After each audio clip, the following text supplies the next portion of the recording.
ఏమైందిరా చంపేస్తుందిరా నాయన.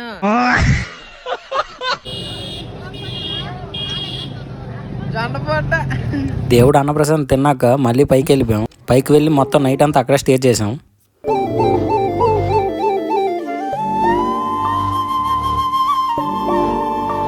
Morning moon set చూడండి ఎంత బాగుందో, ఆ వ్యూ కానీ ఆ నేచర్ కానీ.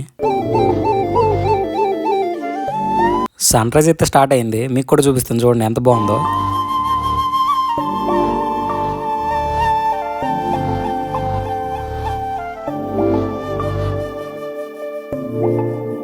ఎక్కడో ప్లేస్ ఉంటుంది, చాలా బాగుంటుంది, చాలా మందికి తెలీదు, అందుకే ఈ దారిన వెళ్ళాం.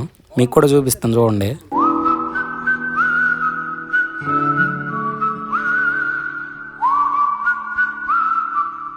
సన్ రైజ్ అయ్యాక మేము కూడా ఇంటికి స్టార్ట్ అయిపోయాం.